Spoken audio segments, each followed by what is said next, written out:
I'm your host, the better host. Shoot. Who are you? All right, folks, we're the Ridge Runners, and we're back and better than ever with a new edition of the Weekly Rundown, where we talk about all things trail and ultra running from Southeast Ohio and all the running news from the East Coast. I'm your host, the faster host, Michael Owen. And I'm the better host, Wesley Harden. This week, we're coming to you from the OVRC studio. This week, we'll cover results from the Devil Dogs 100, Chattanooga 100 miler, the Looking Glass 50 miler, and more. We'll also share lottery results from Western States, Hard Rock, and along with an announcement from the infamous Lazarus Lake. We'll also highlight all the running news from the East Coast and the world of Strava. But first, a look at the Barte Streak. Paul Barte extended his weekly half marathon distance streak to 417 weeks with this run of 15.28 miles. This run also kicked off Barte's Every Single Street project, where he's aiming to run every single street in the city of Athens. Crazy. The Every Single Street idea was started by Solomon runner and acclaimed ultra runner character Ricky Gates, who is currently doing every single street in San Francisco, and he's now halfway through his 6+ week project. What I like about running every single street in your hometown is that it allows you to become more connected with your city and really discover the minute details in the place that you should know best. Discovery and adventure right outside your door. So Ridge Runner Nation, are any of you going to join Ricky and Barte by running every single street in your city? It might be a good challenge. If so, shoot us a message and hashtag every single street on Strava.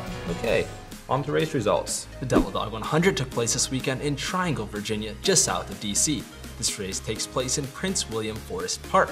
The course consists of 5 loops that are approximately 20 miles in length. I happened to run this race last year, and it is still my only 100-mile finish to date. Not your only start though. True. This year, Keith Nippling ran away from the rest of the field, winning in 22 hours and 5 minutes. This was Keith's second year in a row winning the race. Second place was 24-year-old Zach White from the Big Apple, finishing in 26 hours and 26 minutes. However, he didn't finish in 26 seconds. Should have slowed down there a little bit. And rounding out the top 3 was Patrick Early in 26 hours and 52 minutes. Fourth place overall and first place female, Krista Offield, finished in 27 hours and 41 minutes. Second place was Brianna Walters in 20 hours and 50 minutes, and third place was Jackie Fritsch in 30 hours, 11 minutes, and 16 seconds. She was able to fend off fourth place, taking the final podium spot by just 37 seconds. Sprint finish, man. I would have loved to see that. Lastly, one quick shout out to the 2 Ohio finishers, Matthew Forst from Bath and 23-year-old Newton McCollum from Cincinnati. Well done, all Devil Dog 100 runners. Go get them.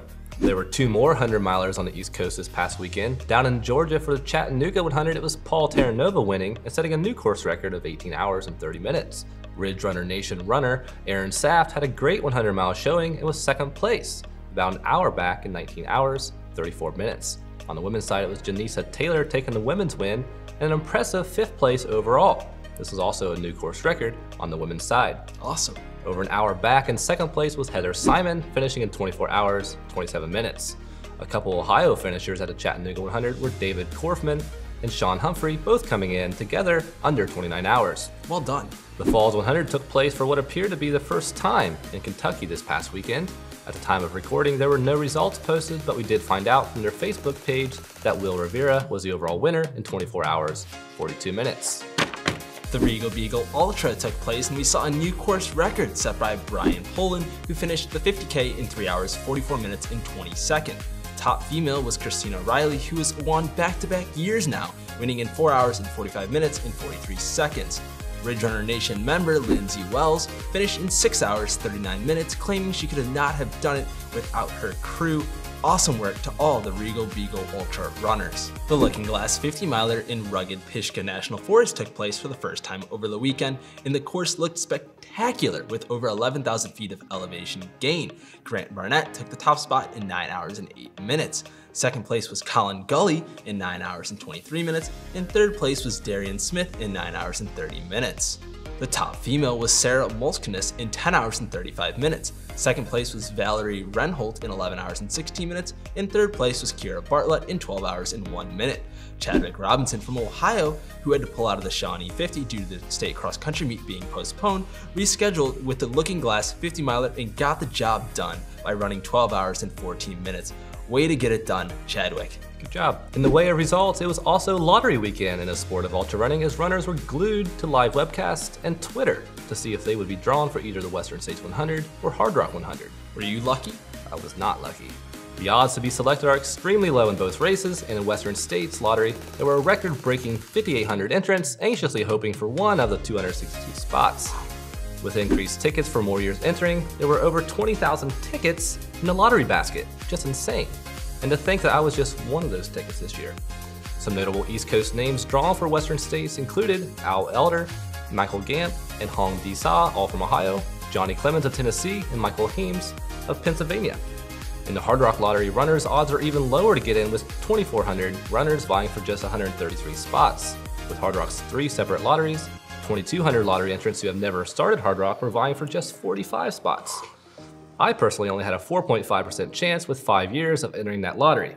Needless to say, I was not selected. East Coasters who were selected for Hard Rock include David Peterman, Gavin McKenzie, and Benjamin Haw, all from Ohio, Annie Jones-Wilkins from Virginia, Liz Bauer of South Carolina, and John Figueroa of Vermont. Happy training to all the East of Mississippi runners gearing up for Western States in Hard Rock. We also have news from Gary Cantrell, aka Lazarus Lake, aka Laz, in his race that we reported on back in October, the Big Dog's Backyard Ultra. A couple of weeks ago, Laz posted on Facebook highlighting 10 tips for starting a last man standing format race and urged more race directors to host a race like his. After Laz received a lot of interest in this concept, he started compiling races that were forming and made an announcement recently that he is now recognizing 17 of these races as affiliates. 10 of these are International Backyard Ultra, and the winners will receive a golden ticket to Laz's Backyard Ultra. 7 of these races are North American affiliate races, and the 2 runners that run the longest distance from the 7 will receive a golden ticket. Isn't that awesome? Yeah, it's amazing. Laz's Big Dog's Backyard Ultra is like the Super Bowl of Backyard Ultras. Super cool to see. 2 of those North American affiliate Backyard Ultras will be right here in Ohio, and our very own Michael Owen with SEOTR will be hosting one of those called Ohio's Backyard Ultra, set to go off March 23rd, 2019. Registration is now open. Mark it on your calendar. We are really excited about this new race and to have an affiliation with Laz, and I will be registering for Ohio's Backyard Ultra to see if I might be the last man standing. Come on everyone, check out these races and come to Ohio to see if you can outrun me, and hopefully someone can earn that valuable golden ticket. Come on, let's do it. And now for our Strava Rundown, where each week we highlight all the interesting activities and achievements from runners all across the East Coast. If you want to get noticed on the rundown, join the Ridge Runners Club on Strava by visiting the link below. Yeah, getting with it this week. Come on. Ellen Isaac was moving on her Saturday run. She ran 14 miles at 6:48 pace and achieved a lot of Strava personal best. She Strava PR'd in the half marathon and the 10-mile distance. Way to crush it, Ellen. Yeah, if it didn't happen on Strava, it didn't happen. Exactly. Looks like Gordon Gifford ran a Topo Trail Marathon in East Fork State Park near Cincinnati. However, it looks like the race day conditions were less than ideal. The race had been moved from the flattish mountain bike trails to the flooded hiking trails.